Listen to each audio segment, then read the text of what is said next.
ایک دفعہ کی بات تھی، ایک راجا تھا، ایک رانی تھی، ان کی نوکرانی کو ان کے گھر پہ نظر تھی۔ اس کی نوکرانی نے سیڑھیوں میں پھیلایا آئل جس سے اس کی بیوی گر گئی، اور اس کی بیوی تھی پریگننٹ جس کی وجہ سے اس کے بچے کو بہت زور سے چوٹ لگ گئی تھی۔ جلدی سے اس کا ہسبینڈ اس کو ڈاکٹر کے پاس لے کے گیا۔ ڈاکٹر نے بتایا کہ بیبی کو ابھی ہی باہر نکالنا ہوگا، نہیں تو بیبی مر جائے گی۔ اس نے اس کو پیسے دیے اور بولا کہ بیبی کا رنگ کالا کر دینا پیدا ہونے کے بعد۔ لیکن اس کی ماں بیبی سے بہت پیار کرتی تھی، اس نے اپنا بہت قیمتی نیکلیس اس بیبی کو دے دیا جو کہ اس کے پاس ہمیشہ رہے گا اپنی ماں کی یاد بن کے۔ اس نوکرانی نے اس کو کالا کر دیا اور پھر بچی کا رنگ کالا ہو گیا۔ اس طرح اس کے باپ کو بولا گیا کہ تمہاری تو بچی ہی نہیں ہے، وہ تو کالی ہے، وہ تو تم پہ گئی ہی نہیں ہے، اور اس کی بیوی گزر گئی۔ بعد میں اس کو اسی نوکرانی نے پلان بنایا کہ اس بچی کو تو گھر سے نکالیں۔ اس بچی کو جب اس نے دیکھا تو اس نوکرانی نے اس کے کان بھرے کہ یار یہ تو تمہاری بیٹی نہیں لگ رہی، یہ تو تم پہ گئی نہیں، یہ تو تمہاری بیٹی نہیں ہے، جاؤ جا کے اسے پھینکاؤ کہیں پر۔ اس طرح اس کو اس مہارانی سے بھی نفرت ہو گئی اور اس بیٹی سے بھی نفرت ہو گئی، اور پھر وہ اپنی بیٹی کو پھینکنے گیا۔ اس نے دیکھا کہ کہاں پھینکوں، اسے کوئی جگہ نہیں مل رہی تھی۔ اس نے دیکھا کہ کہیں بھی پھینک دیتا ہوں، کون سا یہ میری بیٹی ہے، کالی سی ہے، میں تو وائٹ ہوں۔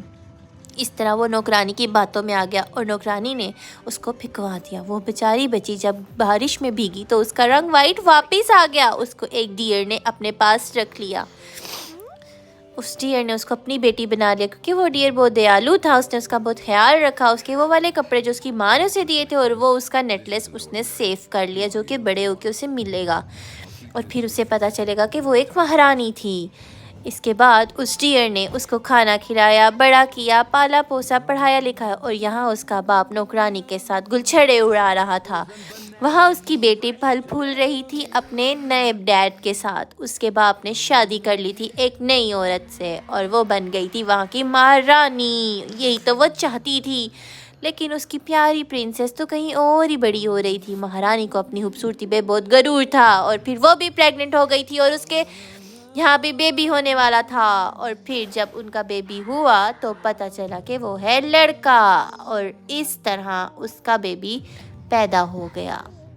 وہ بالکل اپنی ماں کی طرح دکھتا تھا، اور پھر بعد میں پتہ چلا کہ اس کی بیٹی بھی زندہ ہے۔ اس کو یقین ہی نہیں آیا، لیکن وہ کہاں ڈھونڈتا اسے، پھر اسے مجبوراً اسی بیٹے سے پیار کرنا پڑا تھا کیونکہ اب بیٹی تو وہ کھو چکا تھا۔ اسے اپنی بیٹی یاد آ رہی تھی مگر وہ اس کے پاس نہیں تھی 5 سال بعد۔